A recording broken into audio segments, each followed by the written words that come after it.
Meeting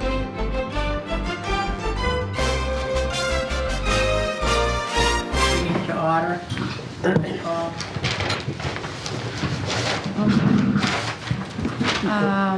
Commissioner Capano, Present. Commissioner Calucci, Present. Commissioner Ellis, Present. Commissioner Prudian, Present. and Commissioner Trahan. Present. Minutes of previous meeting. So moved. Second. Motion made second. Any questions on the minutes? Any questions? Roll call. Commissioner Capano, Yes. Commissioner Calucci, Yes. Commissioner Ellis, No. Commissioner Prudian, Yes. and Commissioner Trahan. Yes. I guess we need a report from Tina. Yes, Mr. Chairman, the wastewater treatment plant performed very well in the month of September. We averaged 21.31 million gallons a day. DOD and TSS removals were good. We processed 510 tons of sludge. Gorelick Farms is, well, as you know, they closed August 17th. We're still getting a little flow from them. We're getting 42,000 gallons per day right now. They're doing cleanup and other stuff in the facility. And that's my report. Okay, any questions for Bob? Okay, thanks, Bob. Who's gonna take the water treatment plant? Anthony? Sure. Yes, thank you, Commissioner. The Lynn Water and Sewer Commission water treatment plant supply is in compliance with all federal and state drinking water regulations. The water supply capacity was 71% as of September 30th, which is far above average for this time of year, which is around 63%. Currently, all 10 contract positions at the water treatment plant are currently filled, and that's the report. Any questions for Anthony? Okay, thank you, Anthony. CSO update. There's not much new going on. We met with the Economic and Workforce Development Subcommittee. Commissioner Campano is the chairman, and I think things went well. Myself and Anthony and the gentleman from Stantec, who couldn't be here tonight, neither could Tony Albono. Again, the dates are still the same. We got to have the final design by July of 19, and construction will be soon thereafter of the first phase of the construction project. It's estimated around $12 million, but again, it's very preliminary. We have to complete the final design. I sent you a copy of the Article 97 that came from the Department of Justice and the Office of the Attorney General relative to the location of the pump station in the park. Bob Fennell has investigated that a little bit. He's probably a little more well-versed than I am, but Stantec has the information. I believe they have like 500 days of float time in the schedule to get this approved and done, but we're working on the process. I think it requires 2/3 of the legislation approval, and Bob's certainly on top of that, working with Stantec to make sure we progress in a timely manner. Any questions? Just, Bob, any update with that? Just clarification. I mean, Clarification, yeah. They years ago, they did a constitutional amendment to the Constitution, Article 97, and make sure that open parkland can't be just given away. So there's conditions, and the conditions for disposition, exceptions, they must just determine that the exceptional circumstance exists. So it means that, is there a need for it? And then you'll have to do the purposes to keep preserving the open space and open land. So the procedure to dispose of it, we would have to get a unanimous vote from our Conservation Commission. And once you get that, then you need a 2/3 vote of the City Council to send up a home rule petition to the legislature, and then the home rule petition process would be in place, and whoever sponsors it, the delegation, of course, and then you need a 2/3 vote of the legislature, both in the House and the Senate. So it's a long, tedious process.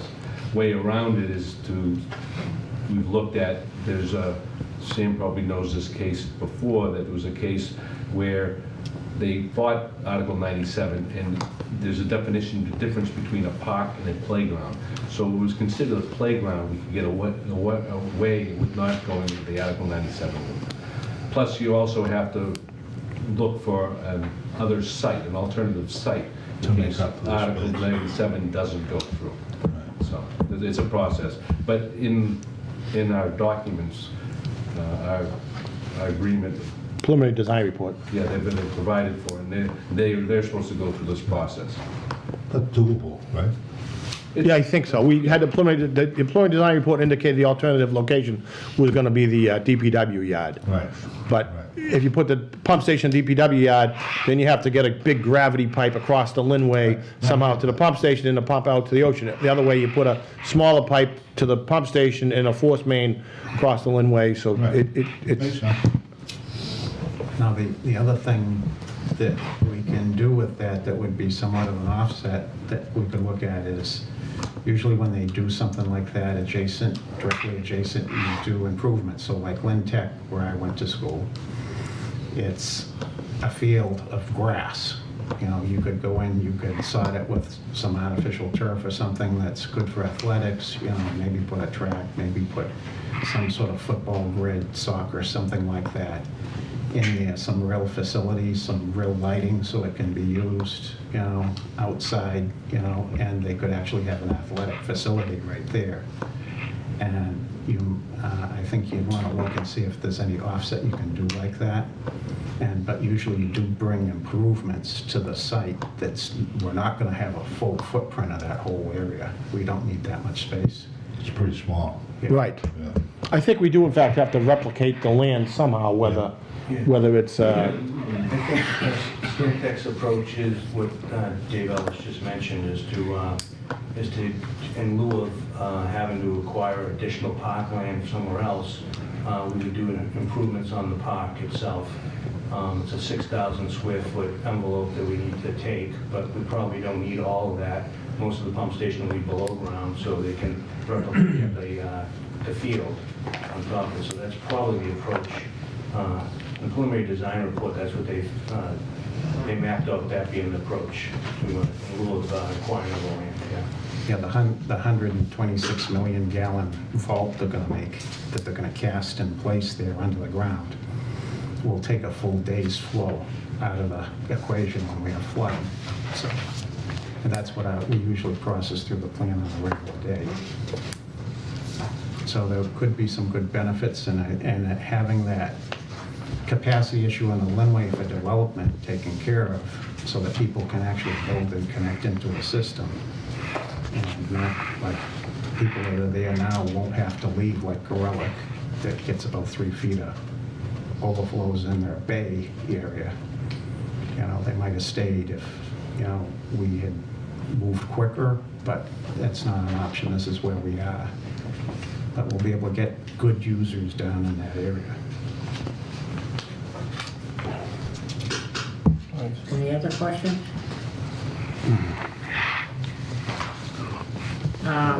New business, any new business?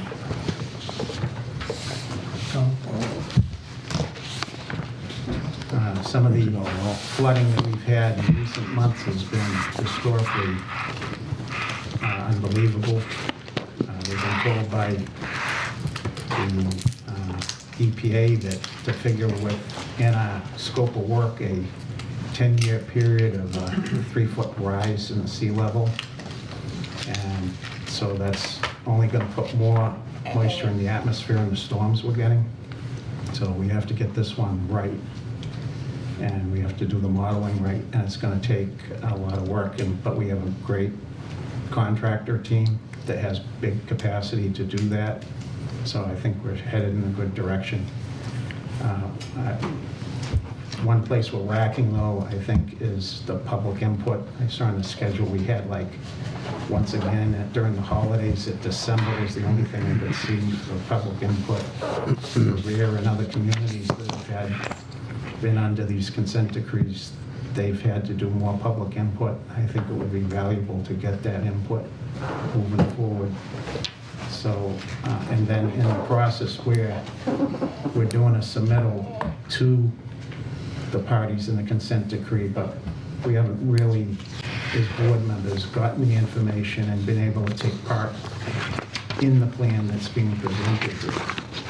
So in the future going forward, you should bring that stuff back to committee and go through some of that information and discussions, maybe have the attorney here that we're working with instead of just the chief staff doing it and the attorney, because it leaves the commission, the 5-member board that has oversight of this project, it leaves them out.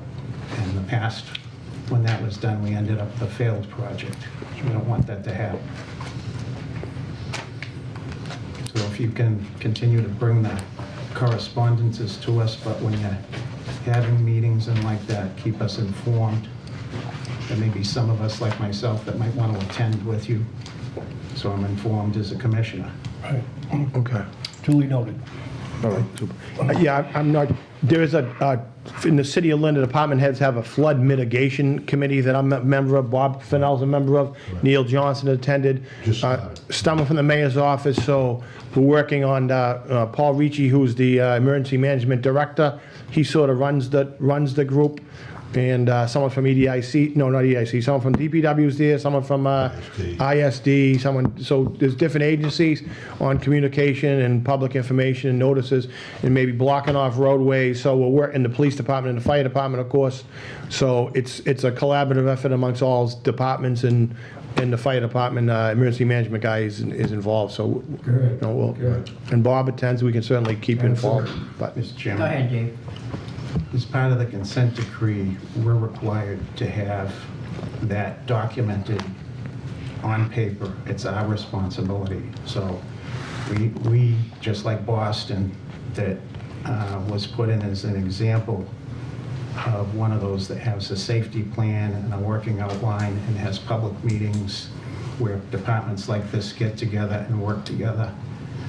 For us in the consent decree, the federal agreement we entered into, the court agreement, that's one of our responsibilities. So we have to get that